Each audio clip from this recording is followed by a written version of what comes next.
Hello, welcome back to Driveway. Today we're going to kick off our new series that I'm going to call the Daily Driver Series. This is where we talk about different things for upkeep on your vehicle, do simple little projects like anyone can do at their home or driveway, and it's not going to be any of this really in-depth crazy stuff. We'll save that for other episodes where we work on the Crossfire and do that type of stuff. So this is just for the quick little simple stuff, and today we are going to be talking about timing belts and should you replace them when they tell you to. So stick around.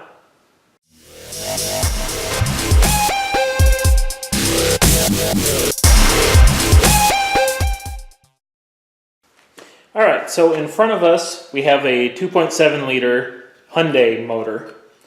They're pretty decent little motors, and believe it or not, they also have a forged crank in it already. So these are pretty stout little machines, but if you can see over here, we broke a pin off of our performance camshafts.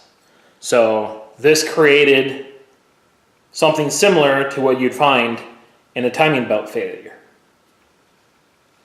So essentially your timing belt is going to be your main operator of the engine. It'll come down from the crank down here and up to these pulleys there and here. So it pretty much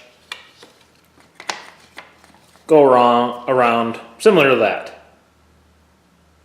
So what you end up with is these pieces of rubber. There are some that run chains, kind of like the LS has a smaller internal chain, but there are some overhead cam style that does run a chain, and they're not as prone to breaking, but they can stretch versus a belt style. But the majority we are going to find are belts. So what we have here are two belts. This one over here is the one that came off of this one when I put the different cams in, and is only about 60,000 miles. And you can just see what little wear there is. There's some cracking.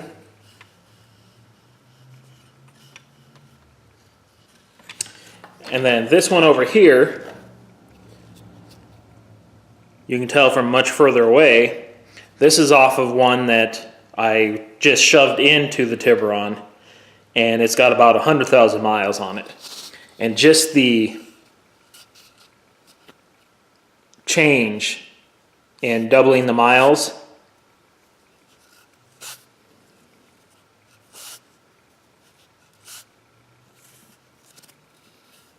this one will also be another 3 years older, so it shouldn't be much of the age, but more of the miles. And although you can't really tell, this older one is a lot stiffer and crispier. It just feels old. The rubber just doesn't have the flex that it used to. So, although it's not going to break, you are starting to get some slippage. And if we tweak it real hard, you can hear some of the fibers busting.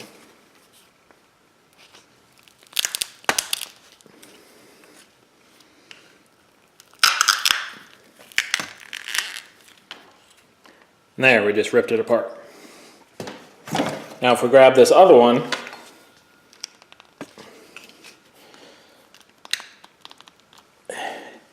I can't barely even do anywhere close to what I'm doing to that one.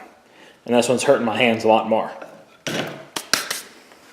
So it's like, although it's still attached and spinning around, if you get any weirdities, you could easily just break it off, and then you'll make a mess here. Now going forward, there's two different types of engines that you can have. You can have an interference type, which this one and I would probably say 70% of the vehicles out there have interference. And then there's the non-interference. And that's going to be some of the like really old ones. I believe the big Ford I have outside is non-interference, which means there's no possible way that the valves and pistons could meet, where interference, pistons, and the valves occupy the same spot at different points in the cycle. So just to kind of reiterate how important the timing belt is to interference engines, we're going to pull this head off and look at the damage that was done by a timing failure.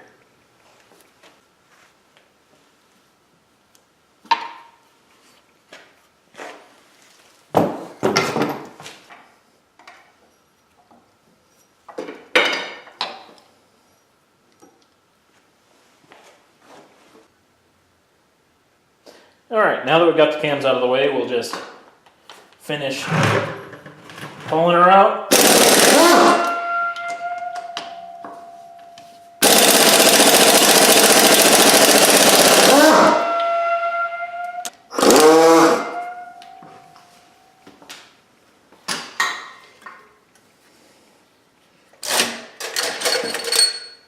There we go. Ho! All right, let's get in here for the carnage. Look at that.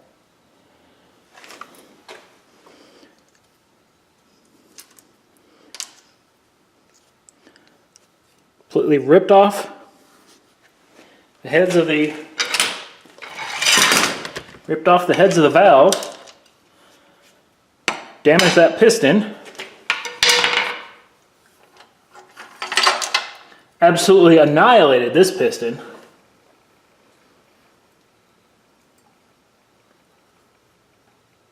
So this one shattered the piston and spit the rod out. That's going to be a nice little keychain.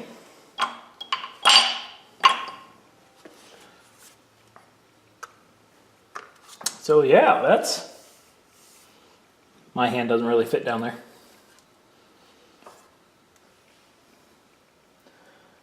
But that is that. Just look at the size of that little piston rod. That's ridiculous.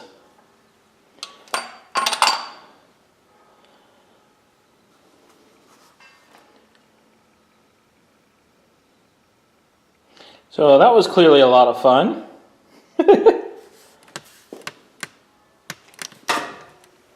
And over here, let's zoom in on what's left of that head.